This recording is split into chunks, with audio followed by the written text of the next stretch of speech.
Have you ever opened up your fridge and not known what you wanted for dinner? I have done that a million times. I feel like I just end up staring into the fridge and not knowing what I wanted. Nothing ever looked good. I couldn't put combinations of what I had together to make anything for dinner, and I never knew what I was going to have. That problem stopped when I learned how to make a stir fry. It's really easy and simple. I've made it for guests in the past, and they've raved about it, and the best thing about it, it's unique, and it comes out a little bit different and a little bit better every time you make it, depending on what ingredients you feel like putting in that time. There's really only 3 steps for it, which make it a really simple process. You just need to gather all of your stuff. That includes opening up your fridge and seeing what you have. The second step is preparing the food, and that's cutting it. That's all you need to do. The third step is putting it all together and finally cooking the meal. All the supplies that you're going to need is a cutting board, a knife, a spatula, and a pan. I have a pan.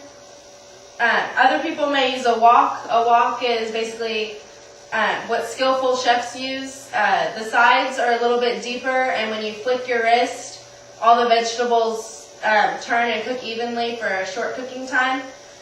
If you don't have that though, a pan and a spatula works perfectly.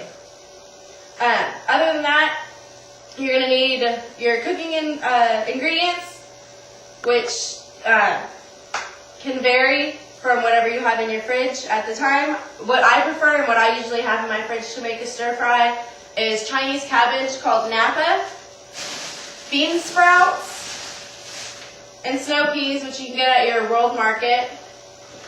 Then mushrooms, onions, broccoli, and asparagus. If you're going to have broccoli and asparagus though, I recommend steaming them before you putting them in the stir fry, so because of the quick cooking time, they don't get cooked very easily. I also, when I have time, I put in water chestnuts and bamboo for a little extra flavor when they're in my pantry. Meat-wise, I usually put in chicken, but I've also used beef, shrimp, and fish, and I'm sure if you had any pork or turkey, that would be delicious too. I've just never tried that. The sauces that you're going to need can vary as well with all the ingredients.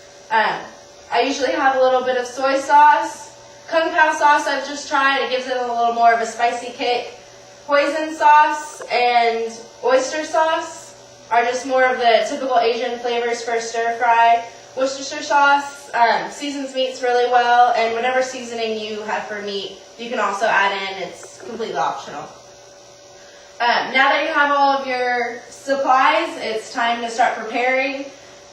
Cut your meat into very, very thin slices. You're just going to sear it in the pan, so you want it very thin. After you cut it is when you season it, so whatever Worcestershire sauce or whatever Asian sauces you wanted and your seasoning you put on at that time. Vegetables need to be in bite-sized pieces. I recommend between a 1/2 inch to 1 inch, just whatever bite size you think will work. That's all the preparing that needs to be done with the food. When you go ahead and cook it, you're going to want a little bit of oil in a really hot pan. Sear the meat all the way through. You just want a quick sear and then put it off to the side. You're going to add a little bit more oil and then go ahead and throw in all of your vegetables. Sear all of those really quickly, get them hot.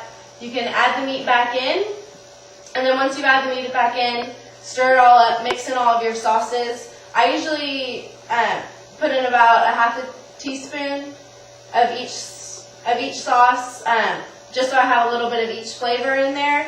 But if you don't like a sauce or want to add other sauces, you can have up to 1 to whatever amount of sauces that you have, just for the flavoring of the dish that you're going to have. After you add in the sauce, let it simmer for a little bit. Take it off the heat, serve and enjoy. You can add chopsticks to make it a little more authentic.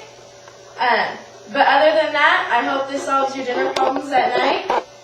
It's a really enjoyable and simple dish. And whatever you find in your fridge, if you have tomatoes or other vegetables that you would like to add, or if you want to spice it up and have 2 meats instead of just 1 meat, I'm sure that'll be great too. I hope you all can go home and enjoy how to make a stir fry, and you'll never go hungry again.